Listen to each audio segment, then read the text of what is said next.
Hi అండి. ఒక విషయం చెప్పాలి. నేను ఫస్ట్ టైం టైలరింగ్ నేర్చుకోవాలి అని ఒక స్టెప్ తీసుకున్నప్పుడు ఒక టైలరింగ్ సెంటర్లో జాయిన్ అయ్యాను.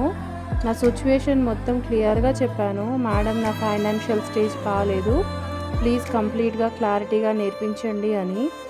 కానీ అక్కడ నేర్చుకుంది నేను 30% మాత్రమేనండి. ఇంకా ఫిట్టింగ్ సెట్ అవ్వట్లేదు అని అడిగితే ప్రాక్టీస్లో సెట్ అవుతుంది అని చెప్పేది.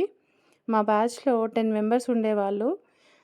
సెంటర్లో 5 మిషన్స్ ఉండేవి. అందరికీ హాఫ్ అన్ అవర్ టైం ఇచ్చేది.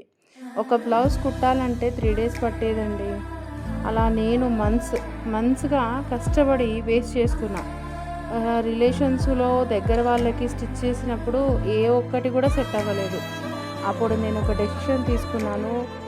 ఇలా టైం అంతా వేస్ట్ చేసుకోవడం వేస్ట్ అని ధైర్యం చేసి ఫ్యాషన్ డిజైనింగ్ కోర్స్లో జాయిన్ అయ్యాను. కంప్లీట్గా నేర్చుకొని క్లారిటీతో నేర్చుకొని నాలాగా ఎవ్వరూ మోసపోకుండా ఉండాలి అని ఒక పర్ఫెక్ట్ క్వాలిటీతో మంచి కోచింగ్ సెంటర్ స్టార్ట్ చేయాలని అప్పుడే నేను ఫిక్స్ అయ్యానండి. ఈరోజు ఇంతమందికి క్లియర్గా పర్ఫెక్ట్గా క్లారిటీగా ఎక్స్ప్లెయిన్ చేస్తున్నాను అంటే దానికోసమేనండి. ఏ ఒక్కరు కూడా మోసపోవడానికి వీల్లేదన్న స్ట్రాంగ్ రీజన్ మాత్రమే. ఫైనల్గా నేను చెప్పేది ఒకటే, టైలరింగ్ని క్వాలిటీగా క్లారిటీగా కంప్లీట్గా నేర్చుకోవాలంటే ఫ్రెండ్స్ ఫ్యాషన్ స్టూడియోలో జాయిన్ అవ్వండి. మీకు ఈ వీడియో నచ్చినట్టయితే do like, share and subscribe.